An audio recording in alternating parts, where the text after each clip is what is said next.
Should we do something about that? Why do you care? Neither of us work here. I'm stealing from the register, and you apparently have just been filling all the condoms up with SpaghettiOs. Oh yeah.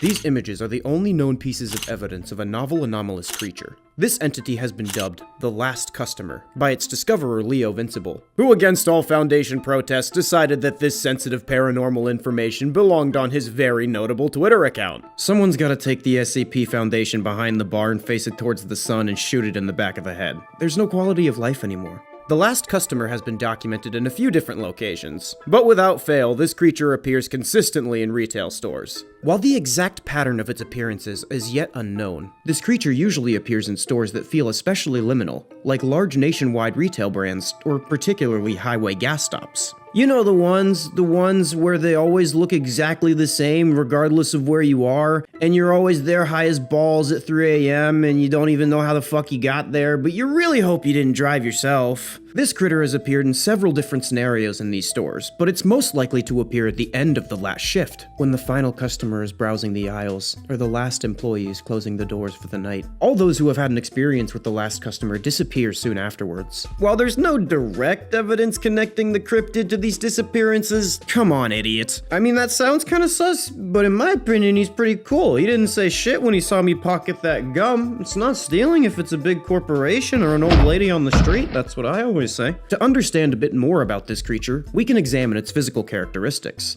The first very notable feature is its humanoid face. You got pretty close to looking like a person, but honestly, I think you crossed over into Uncanny Valley Clown a few steps back. Other than that, this pineapple-looking ass has a large amorphous blob of a body, with a variable amount of arms that all connect to it, somewhere conveniently located off-screen. No telling what the hell this thing's body actually looks like. It's almost as if it is intentionally designed that way. But we're gonna ignore that. In some more detailed depictions of this monstrosity, we can see that the flesh around its face and extremities are raw and red, as if they've been somehow damaged. Perhaps in an altercation. The creature is often tangled in between the shelves. Spaghetti noodle-ass arms in and out of every hole. It looks like it doesn't have any bones in its entire body, which could lead to our next theory about what this is. While the prevailing theory that I just made up is that this guy is just like any other big dumb animal and he just loves Doritos, others have a different theory. Some believe that this creature is connected to the stores that it lives in, living in between the pipes, vents, and shelves.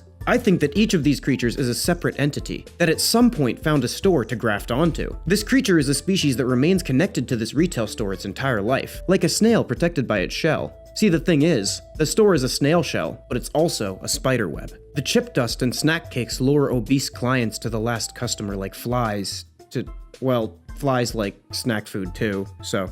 In summation, I view you all as pests. This entity likely remains dormant in the vents and pipes of a store before finding a sole victim in a dark part of the store late at night, at which point it uncoils its horrible flesh pile from inside the vents to entirely consume its confused victims, or something goofy like that. To be entirely honest with you, I don't care what he is. He didn't say shit when I bought a bunch of zip ties, a pocket knife, a rag, some chemicals, and also a Snickers bar, which I appreciate because I'm self-conscious about my weight, but I still like to treat myself. Hey, dumbass, there's nothing left. Let's go. Yeah, one sec. I just gotta get done covering our tracks. I mean, entertaining the wonderful fans back home. I'm gonna take a sip of water. My mouth feels all craggly. The Neighbor is a pseudo-humanoid entity first reported upon by anomalous investigator Leovincible. Leo posted an image of this creature on the internet displaying its strange form in detail. It has 3 arms, 2 where a human would normally have them, and 1 on top of its head. These 3 arms all rotate around the central point of its vacant slack-jaw mouth. This mouth is lined with large human-like teeth all dripping with snotty saliva. You know this man is both a mouth breather and doesn't brush. These teeth aren't sharp, but are rather used for mastication, similar to how a human eats. In the center of this mouth is a face, rendered immobile and held in place by the incredibly strong muscles in the creature's throat. The face inside the Neighbor is not actually a part of its original biology. That face is of its last human victim. The victim only exists from the voice box up now, as the rest has been entirely digested. The Neighbor has an anomalous evolutionary adaptation where it can manipulate the nervous system of the decapitated head through rudimentary electrical stimulation. The heads are technically still alive and conscious, but not in control of any of its actions. It's like I have no mouth and I must scream, but also really gross and nothing like that. All they can do is wait helplessly for the creature to find another victim and swallow their head to digest and then replace them. Through its manipulation methods, it can move the face and even speak through the mouth of the victim. It can do other things with that mouth too, but I can't show you that on YouTube. The voice sounds similar to that of the original humans, but because the methods of manipulation are simplistic, there are a lot of discrepancies. The neighbor will often use this ability to get humans out of their house. It knocks on the door of its intended prey and places the face of its former victim up to the peephole, obscuring the rest of its monstrous figure. You might think this wouldn't work. What? Hello! What do you want? Hello, I am your real human neighbor and not a man-eating creature keeping your neighbor's head alive as a flesh puppet in my gullet. May I come in for a cup of sandwich? Ow, my nose! Humans, even the smart ones, will believe almost anything you tell them. If you are dumb enough to open that door, you'll be in more trouble than I was when I replied to my teacher's end-of-class Kahoot by saying I wanted to shoot myself. Upon the human opening the door, the creature will seize one of the victim's arms in each of its torso arm's hands, and the head of the victim in its top hand. It will then swallow its current decapitated meat puppet and force the new victim legs first down into its gullet, securing its face in the back of its throat, and digesting the rest of its body. It then hooks itself into the nervous system of its new head. As is the life cycle of the neighbor, the only trail it leaves is an entirely intact, shitted out human skeleton. Nature is just so beautiful. I mean, not right now. This is an affront to life itself, but I don't know, go look at a spider web. The older one of these entities becomes, the more skilled it becomes at manipulating the human head's speech patterns and facial expressions. Over a short period, it can jump in language skills, starting along the lines of a child with fetal alcohol syndrome, and ending with something indistinguishable from the original human speech patterns. If not killed by a few years of age, it will progress at this neural manipulation from the proficiency level of a man attempting to put on a sock puppet play using only his penis, to a skilled marionette performer pulling the strings of its victim to perfectly imitate its voice. One of these creatures got so advanced that it actually rose through the ranks of corporate America and is now an executive at Papa John's. I don't know how many bones you have, but if you don't stop, that number's gonna double. Dude, we just met. You know I only eat humans. This is about the no smoking code in the building. If you call the cops, I'll tell them you eat people. The shelf life of a decapitated human head is very limited. I learned that from Paula Dean. As the head rots inside of the entity's gullet, the brain will get less and less functional, and the neighbor's speech patterns will decay along with it. Eventually, the creature will get desperate and become more and more bold in its attempts to capture a human, which sometimes leads to its death by the fatal condition of getting f***ing shot. She awoke in the dark, feeling cold, and scratched a new sore spot on her side. It was wet. In her confusion, she grabbed her phone and shined its flashlight at her side, revealing an incredibly shallow bite mark and the elongated fingers of something that quickly recoiled into the dark and disappeared without a trace. This image was the only evidence posted of this novel uncategorized entity, uploaded by investigator Leovincible, alongside the phrase, "Don't let the bedbugs bite." This is the latest, and many independent investigators telling the Foundation exactly where they can stick their rules for distribution of anomalous media. Seriously, every time some bureaucracy tells me exactly how I have to walk through their red tape, I just want to strangle them with it. While an image and a phrase isn't a lot of information, it's still enough to get a baseline understanding of the creature in front of us. As always, on the AzFk show, we start by judging a book by its cover and examining the anomaly's physical characteristics. Its two giant red eyes alongside its scattered assemblage of smaller ones look primed for night vision.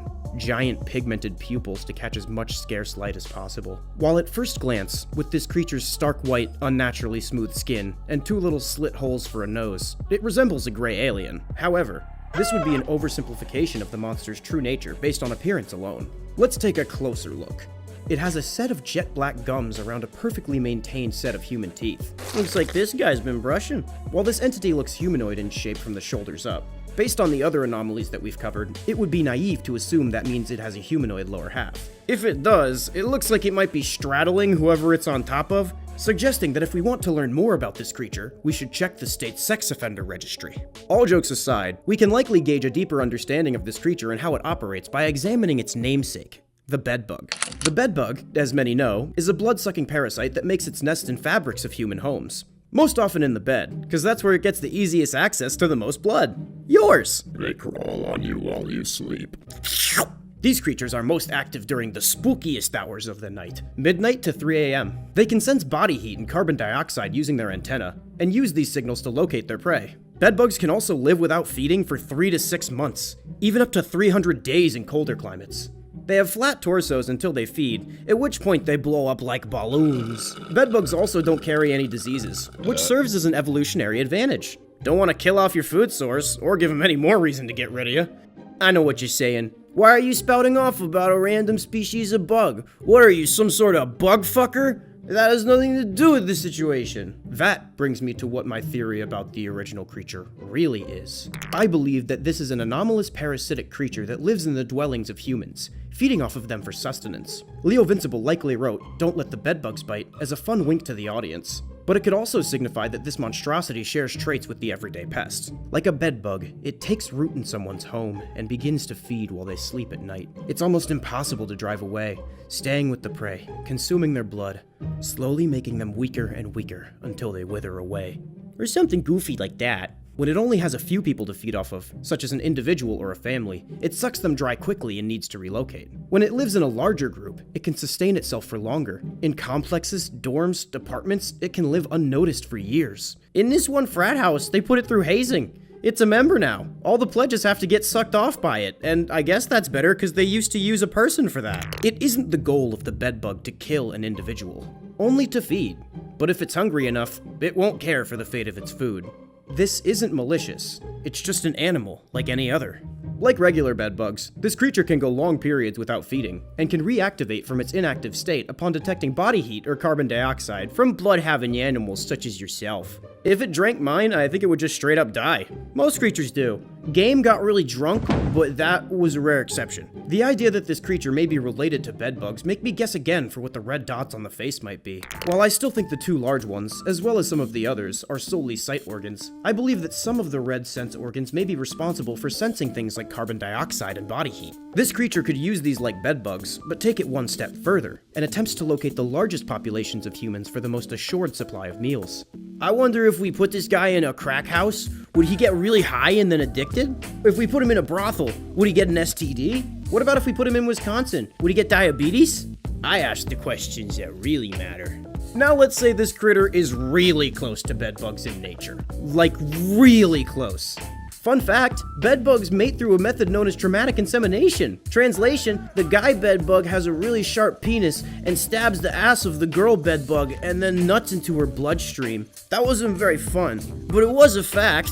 Nature is just so beautiful sometimes. I mean, not this. This makes me want to turn the entire earth into a fucking parking lot, but I don't know, go drink some ocean or something. The photo in question was likely taken when this bedbug had completely filled itself. Like a regular bedbug, it has a lower half that's just kinda like an empty balloon when it hasn't fed, and then it fills this stupid sack until it's bursting at the seams with other people's blood. Then it drags its fat ass away on its two front limbs. It may have been too overzealous in feeding in a large apartment complex, and got too obese to waddle away before someone pulled out their iPhone, or some shit like that.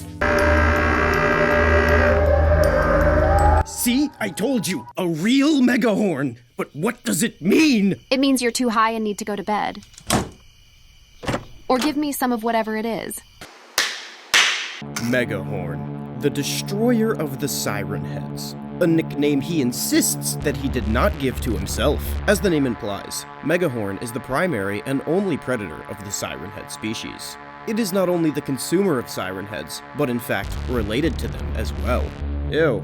The Megahorn evolved from a lineage of Siren Head that consumed larger fauna than humans, such as cows or other cattle. And we're also not opposed to cannibalism. Over time, this sect of Siren Heads diversified enough that they were considered a separate species from the original. Larger, hungrier, and more aggressive, they began to stop consuming their own in favor of hunting their smaller, weaker cousins. They took a new form as their physiology changed with evolution. The Megahorn has a massive singular horn in the dead center of its head.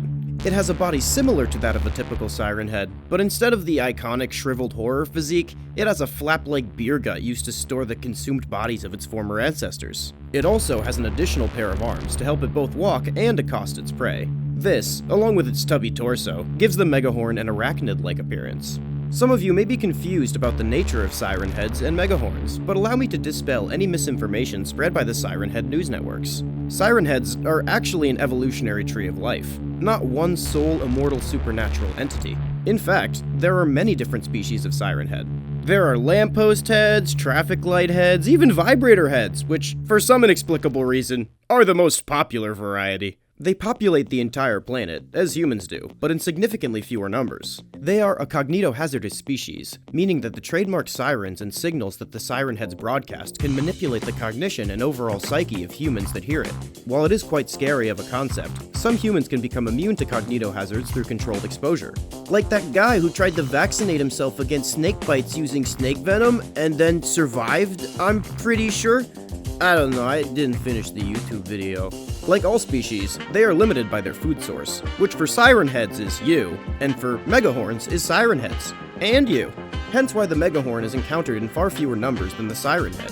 While some state that the act of a siren head consuming another siren head causes the megahorn mutation to occur like some skinwalker shit, this isn't actually the case. The megahorn is simply a much rarer creature that's encountered less often.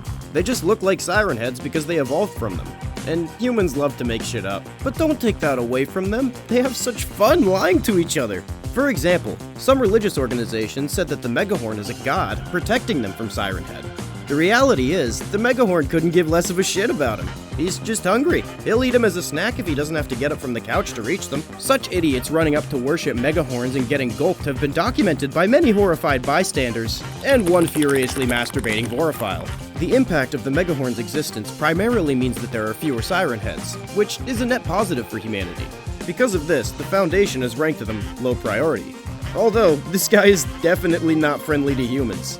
The megahorn's range of its siren is vast compared to that of a siren head, and the power of its blasts outweigh its shrimpy little cousin too. It can pop a human head like a testicle that's been shot by a BB gun. This powerful sound is actually meant for disabling other siren heads, but because the power needed for that is immense, it causes extreme damage to both property and anything living. Unlike the siren head, megahorn has no biological limit in its growth, meaning that like some reptiles like alligators, snapping turtles, and Komodo dragons, they can get as big as their food abundance allows. No, I meant it as a good thing. Like, people think you're buff and stuff. No one is calling you fat! Anomalous foundations have recently seized all evidence relating to a police case believed to be connected to several brutal homicides. The reason behind it remained mysterious, until recently. Leovincible released this image depicting an entity, alongside the caption, Ragboy. While these might seem unrelated at first, it's the nature of the murders and the caption of the evidence that prove their connection. The bodies of the deceased were all found displayed in unique, strange, and horrific art house manners. However, there are some consistencies in each case. Sewing needles and thread used to manipulate the poses of the body and mutilate the body parts. The eyes, mouth, nostrils, ears, even both front and back naughty holes were found either sewn open or closed. The body is either suspended in the air or sewn into furniture, onto walls, to the ceiling, everything in the kitchen sink. And I don't just mean the saying, he sewed one guy to a kitchen sink. Wherever they're found, the victim's body and limbs are posed in lifelike stances, all held in place by sewing thread. The police and media alike were stunned at the intricacy of the scenes, and noted that almost superhuman care and skill must have gone into this almost artistic horror show. The media was following the alleged serial killings, and the local presses had given the perpetrator a name, Ragboy. I don't know why they named the serial killer that, but at least they didn't give him a cool serial killer name like the Iceman or the Salami Strangler. I feel like if we want people to stop serial killing, we have to give them embarrassing names in the media. Like Wet the Bed Until He Was 17, the Ripper. Statistically true, by the way, serial killers pee the bed for way too long, look it up. As the cases piled up and got more attention, the Foundation took notice and monitored the town where this was occurring closely. Eventually, they found their man, Ragboy critter thing. A security camera captured the entity murdering and then carefully setting up his victim in the final frame of a Fortnite dance. With this information, the Foundation moved to observe the entity in its natural habitat before moving to containment. It's totally not that they couldn't get their supernatural DMV asses in gear to put this pointy dish rag in a box. that's for sure. Leo may have gotten this image from the same security leak, and it brings vital information in understanding this creature's physiology. At first glance, he may appear to be a being made entirely out of cloth and thread. Patchwork burlap skin held together by frayed gray threads, two bright orange button eyes stitched in with a crisscross pattern, and fingers webbed together by string, dangling a litany of sharp needles. Upon further examination, it's clear that he has a set of human teeth and gums, meaning that he's at least partially biological in nature. It's possible that the burlap and thread is only skin deep, leaving a possibility that what's under it was human. From the Foundation's observation, it became clear that this entity was violent, but perhaps not inherently malicious. While Ragboy is murdering individuals in horrific manners and using needles and string to pose them like action figures on a chubby kid's desk, evidently, he's only doing it to people who have done some fucked up things. The majority of his victims have abusive tendencies, violent felonies, or at least littered or something. We can only hope that Ragboy's idea of good and bad line up with your own. Everyone thinks they're the good guy, especially the bad guy. I'm fairly sure that Kim Jong-un thinks he's the best guy. So, just saying. Sometimes, the body display is clearly a message specifically for the individual victim. For example, Ragboy once visited a politician who lied to an entire town about the safety of a mining structure, only to have the structure collapse, killing over 100 men, famously and gruesomely decapitating one on camera. This politician was found hanging upside down by the legs from the rubble of the very same structure, his head sloppily sawed off at the neck, but suspended from the stub by several threads, his mouth sewn shut, his eyes sewn open, peering directly down at his crimes. Another of Ragboy's victims was this creep who would grope people on the subway. He was found with his hands sewn around his dick and balls in a masturbatory pose, bringing a whole new meaning to the phrase, "go fuck yourself." This one time, and I have no idea what the guy did, but he sewed a deaf guy's ears shut. And then he got taken off Twitter. Elon put him back on though, and then everyone kind of forgot about it when we all rightfully told Mr. Beast how terrible he was for making that child no longer blind. Oh wait, shit, I think Ragboy also sewed that kid's eyes shut. You know, maybe the Foundation is wrong. I think he might just be doing this at random. It consumes all. Those who seek it leave with nothing. It is desire. It is greed. The manifestation of a constant need to consume in physical form.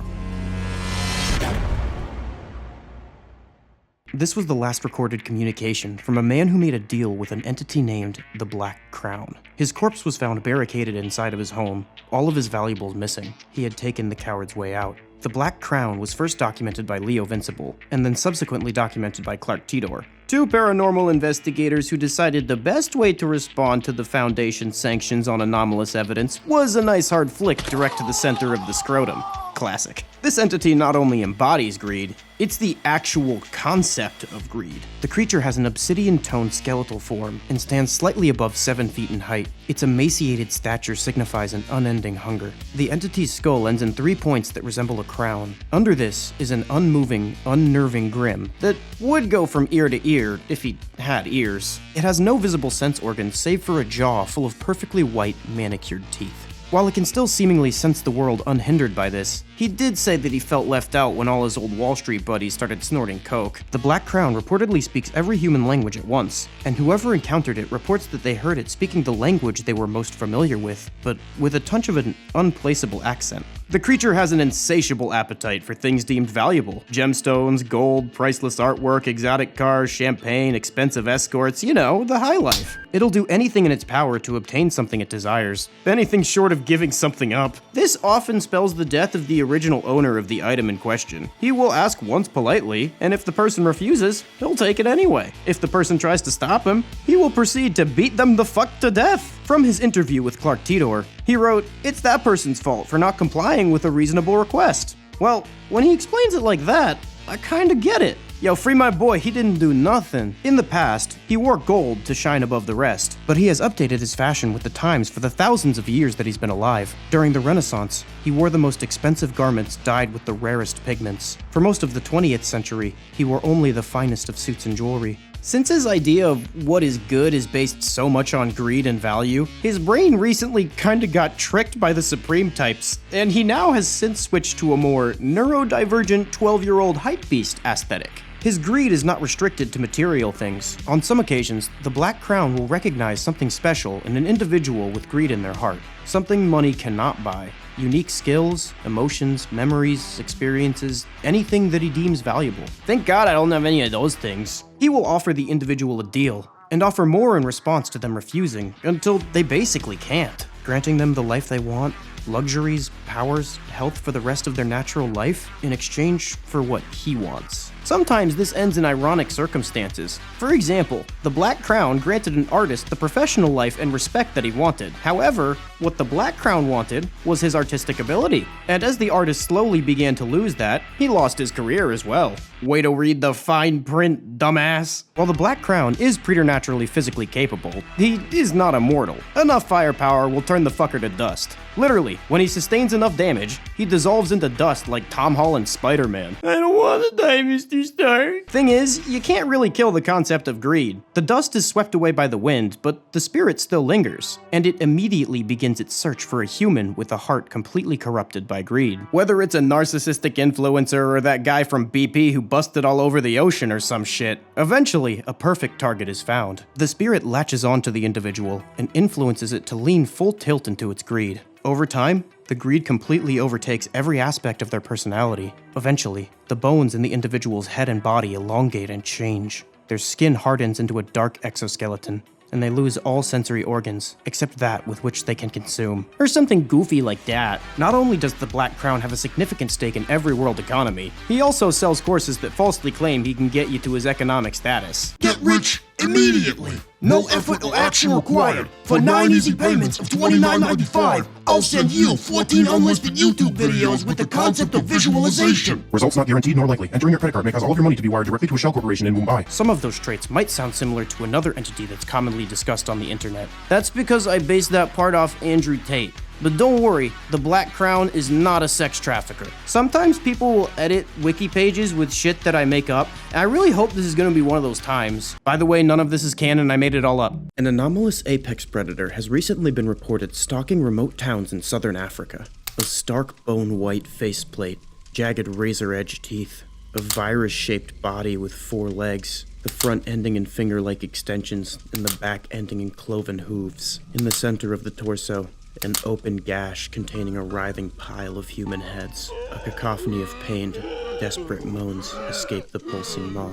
He told me the end of the life was Cletus, and I believed him. This creature was first documented by preternatural investigator Leovincible, who instead of submitting it to the Foundation for approval, decided to submit it to Twitter for likes without a single shit given for what the Foundation labels due process. What can I say? He's built different. He didn't really give it a name, so I will be dubbing this beastie the Cacophony. The first thing about this creature that instantly grabs the eye is the collection of heads inside of its split chest cavity. These heads inside are not its own. This predator targets humans and steals heads from its victims, inserting them into the center of its chest cavity. It integrates these heads into its own neurology, keeping them alive and preserving the consciousness inside the brain, trapping the human with barely enough processing power in their brain to know their own suffering. This allows it to access the head's memories, and it can even use it as a meaty biological processor. The more heads the Cacophony has, the more cunning it becomes, using more and more advanced hunting techniques, and even constructing complex tools like traps to catch its victims. Keep in mind, if it has like 4 McDonald's employees, it still might function on a capacity lower than if it has 2 CEOs, and nowhere near as skilled as if it had 1 YouTuber. The classic Cacophony quality-quantity quandary. The Cacophony's top head often screams a range of vocalizations at the victim it's attempting to decapitate. While it's fully capable of communicating with humans, it most often doesn't even bother to. The vocalizations include voices and sayings from former victims in their lives.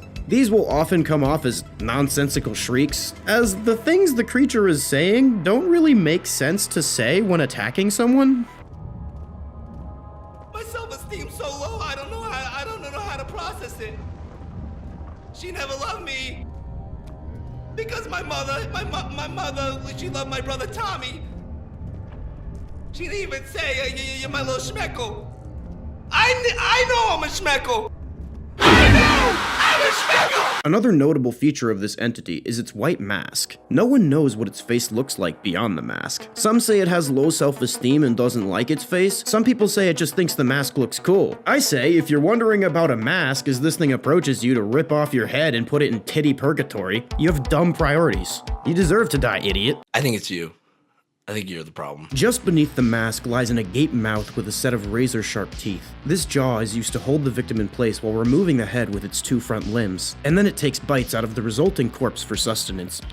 The creature's back two legs are hooves, and the front two are a cross between human hands and gorilla feet. Unlike traditional quadruped movement, this creature has a bodily structure that has a center of gravity in the direct center of all four of its legs, like a tripod, but with 4 legs. So, like a quad pod, it can make incredibly quick turns and dexterous maneuvers. Side note, I've been saying quadruped a lot, and it reminded me of the time I had to message a biology professor about gorillas, and I made a misspelling. Instead of saying, when the gorilla knuckle walks, it's a quadruped, I messaged that it was quadruped. Because quadruped is 1 letter off from quadruped. Dumbest disciplinary hearing ever. What the hell am I talking about again? The combination of hoofed legs and the quad pod structure makes it so that in close quarters, the cacophony is deadly. At the end of the day, if you're happy and you love yourself, do good. Do good, children. Hey dude, I'm kind of like doing something right now. The cacophony's flap can open and close. The primary function of this is thought to be ambush predation. It disguises itself as a smelly pile of dead animals by laying flat on its side with its flap closed. After something approaches it, it will proceed to kill and eat the animal. It hunts anything that moves, but only gathers the heads of humans. All this means that it's too dangerous to be in the environment, which is why I sent it to be safe and happy and frolic at a farm upstate. Hello? Hello? It's dark in here. Guys, everybody, AzFk, he locks me in the locker, he locks me in there, and he makes me do drugs. You just like fucked that man's whole world up, bro. Like he thought the darkness was forever, and then you gave him light again and put it right back in. Wait, who's in the cage? Train Eater. The Train Eater was first reported upon by anomalous investigator Leovincible in the New York subway. Leo somehow managed to snap a picture of this creature in its non-camouflage state, an incredibly rare sight. In its resting state, the Train Eater resembles a long flesh-colored worm with the length of its body dotted with eyes. Like many creatures, if you poke it in the eye, it screams. In the front, this creature has a large mouth lined with razor-sharp teeth. Its mouth is usually agape, with a muscular structure in the front that looks like a trapped humanoid being. Scientists are unsure of what purpose this serves, but one theory is that it is a vestigial organ that ancestors of the Train Eater used to lure humans into its massive maw, which is why many of these lures have humongous tits. When in the presence of human beings, this entity is usually unrecognizable. It modifies parts of its body, bioshifting to perfectly mimic man-made vehicles such as trains, buses, hot tub stripper limos, etc. This appears to be an incredibly advanced anomalous form of camouflage, like a stick bug in a tree, or a leaf bug in a tree, or you at a clown convention. Indistinguishable. The train often shows up at vorophile conventions or busy subways during rush hour in order to have the largest potential meal. This entity gathers as many victims inside of itself as possible and then shifts its physiology to trap its victims inside, removing the doors they enter from. It will then speed off to an abandoned section of the tracks before filling its gut with corrosive digestive juices, digesting the entirety of the contents of its stomach. After this, it promptly enters a hibernation state before waking up a few weeks later with a renewed appetite. It operates like a regular train until full to the brim with passengers, so some people actually ride the Train Eater home from work being none the wiser that they were almost worm food. The Train Eater acts in a similar capacity to natural ambush predators.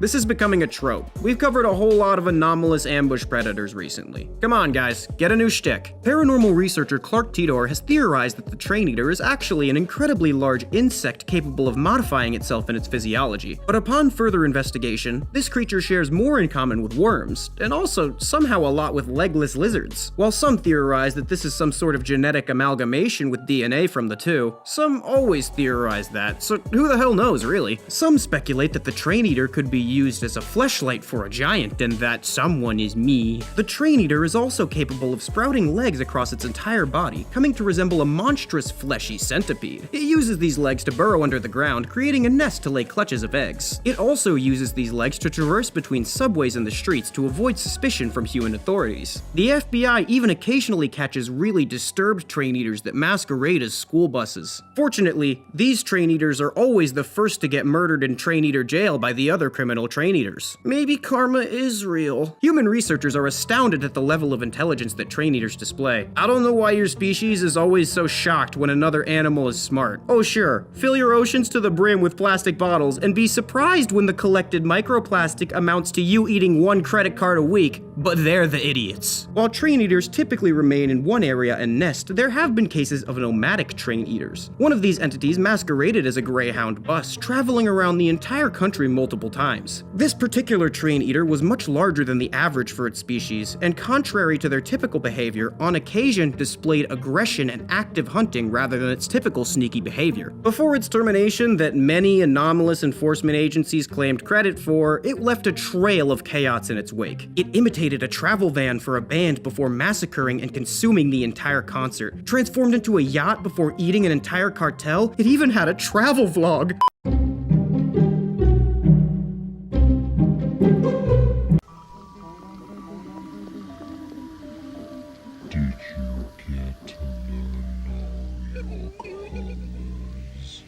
The Primary Color Man. The Primary Color Man is a humanoid entity with a complexion of various patches split between the 3 primary colors. Preternatural investigator Leovincible has documented this creature numerous times in both picture and video format. The origin of this entity is still a mystery, although many horror YouTubers list finding him in the backrooms at 3 a.m. This creature only attacks the colorblind and idiots who don't know the 3 names of the primary colors. At least that's the only pattern I can gauge thus far from this inhuman monstrosity with a kindergarten level of education. Before anyone goes and calls this creature ableist, it knows. It's an inhuman monster that enjoys murdering people. I agree with you, I'm just saying it's a weird hill to die on. The Primary Color Man is able to manipulate various facets of sensory perception. For example, it's able to distort a human's visual processing center in the brain. It can make it impossible for them to focus their eyes, remove their perception of color, or increase their saturation and contrast until they're living in a deep-fried version of their own reality. It can also give its victims incredibly intense synesthesia. This synesthesia is reported as tasting, smelling, and hearing the colors in such an overwhelming sense that it leads to total sensory overload and sometimes insanity. Some even report feeling the colors as temperature or pain. One of the Primary Color Man's victims began writhing in pain and begging for death when shown the color red, profusely vomiting when shown the color green, and was banned from school zones and had to go door to door whenever he moved following his actions after being shown the color pink. Did you learn your colors? Dude, step back. Your breath smells like you hit a bong filled with pee. The Primary Color Man is also capable of shifting his skin's pigmentation in order to camouflage against any surface like a chameleon. It uses this ability to stay hidden and stalk its victims, sometimes for years. It enjoys altering the human senses at a rate so gradual that they don't even know they're being changed. Slowly but surely, the human adjusts to what they think was always their reality. The Primary Color Man camouflaged right behind them, snickering to himself silently as it relishes their anguish. Eventually, this will leave them completely dissociated with reality and will begin to act erratically and develop ludicrous beliefs. This entity is also capable of shifting its skin pigmentation to recreate any pattern consciously, not just one that it's in front of. It often disguises itself as a bloody, defiled corpse with streaks of red and tan and lies in wait for a passerby to see them. When the victim gets close enough, the entity will grab the sides of their head, holding it in place and lock eyes with them. It will then completely distort their senses so severely that it leaves them unable to process any sensory information from the world without descending into complete insanity. By the way, none of this was canon, I made it all up. If you like this video for some reason and want me to come back and talk about more weird nonsensical critters, make sure to like, comment, and subscribe with all notifications enabled, and watch all my other stuff, or I'll feed you to the last customer. Shout out the inner circle. Love y'all.